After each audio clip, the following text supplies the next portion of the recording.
I'm James Sherr. I am an associate fellow at Chatham House, that's the Royal Institute of International Affairs in London.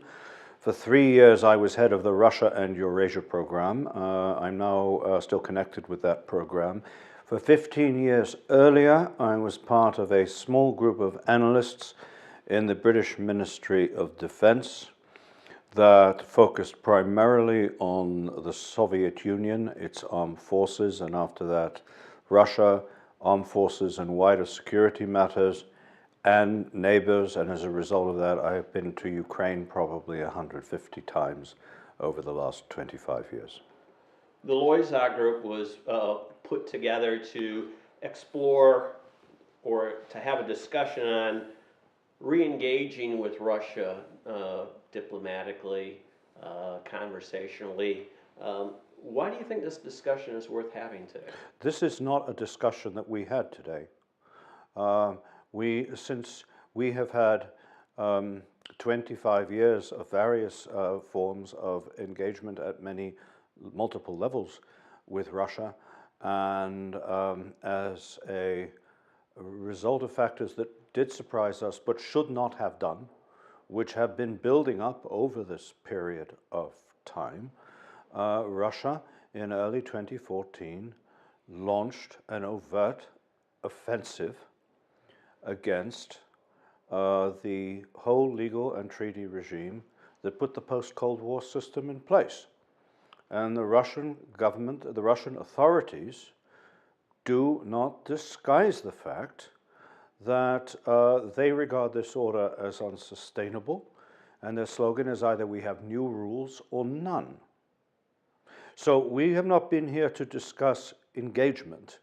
We have been here to discuss Western cohesion, to compare notes particularly from a U.S.-German standpoint, but also a wider EU standpoint about how we view this challenge, how we should be addressing it, where the division of labor should be, where we have intrinsic strengths and where we have weaknesses that we need to address.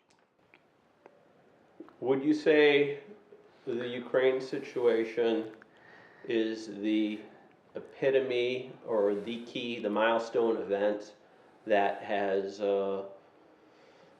caused a rift between U.S. and German relationships and our ability to engage with them on other topics?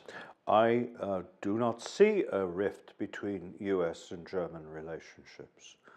First of all, during the last U.S. administration, there was a remarkable commonality of view about how the significance of the events in Ukraine and how they should be handled.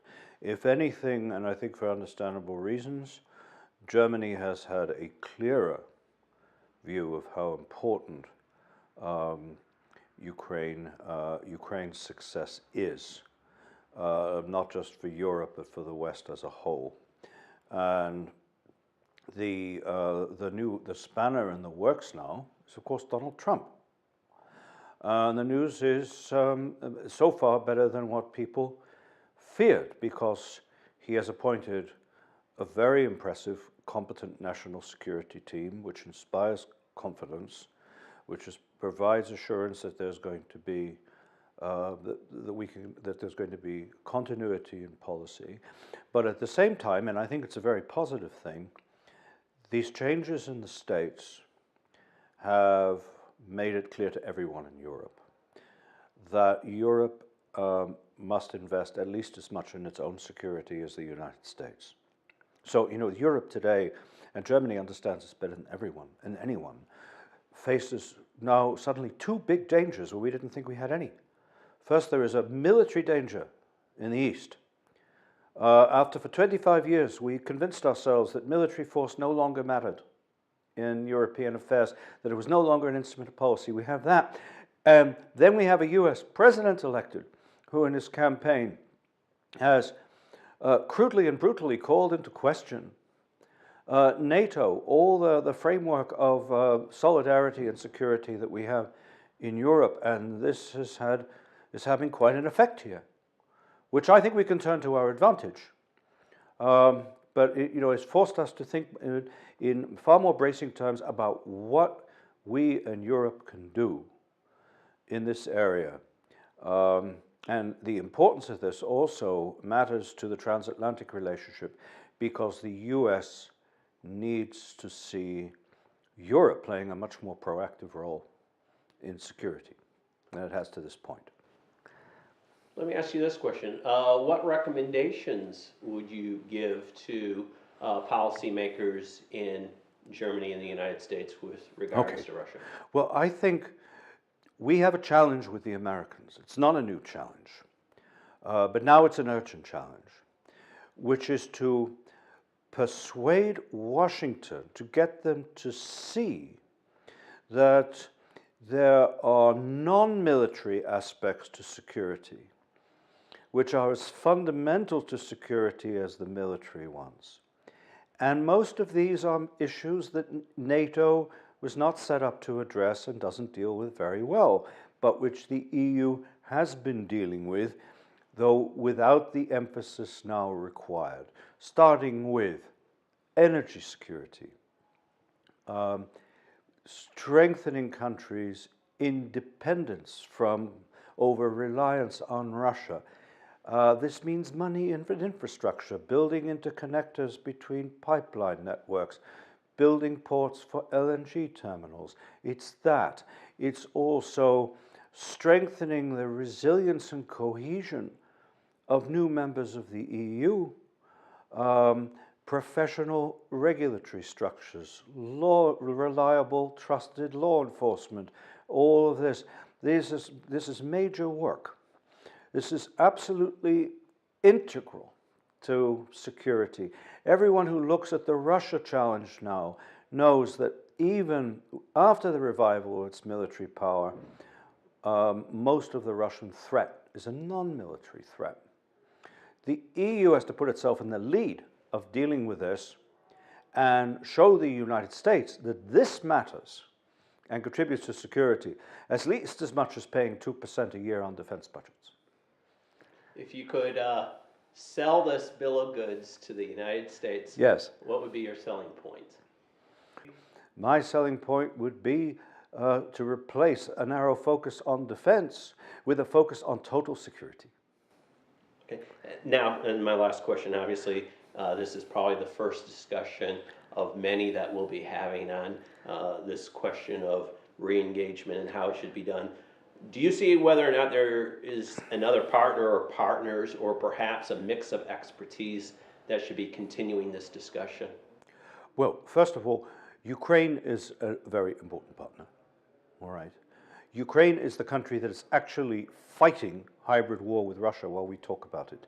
Ukrainians have enormous knowledge of what they're dealing with. They have been dealing with Russian penetration and subversion of various kinds and harmful modes of influence for 25 years. And so we must disabuse ourselves of the notion that we are just there to teach the Ukrainians how to do things. We have to listen to them as well. They have a lot of knowledge. And I think we should have been, and we should have been listening more to what people understand of these non-military threats from Georgians, even from Armenians who are inside the Russian alliance system, but who understand that for them this is an extremely difficult relationship. We should get out of the mode of thinking we know it all, that we are the teachers and we have all the solutions, and we have templated solutions that other countries need to adopt. It has to be two-way traffic. Last question is there anything else that you would like to say? Realism demands understanding at least two things. Dialogue is extremely important, but it will never be more effective than the policy underpinning it. It will never be a substitute for policy. It's absolutely legitimate and even necessary that while we do it as necessary in military terms and in economic terms for our defense and financial terms and informational terms, that We are engaged with opposite numbers in Russia. These two things are not contradictory. They should not be spoken about as either or.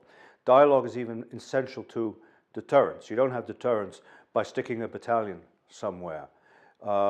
You need messaging, diplomatic clarity, all of this, so that two things belong together. And the second thing is what we just need to understand is that Russia, under its current leadership, will continue doing what it's doing.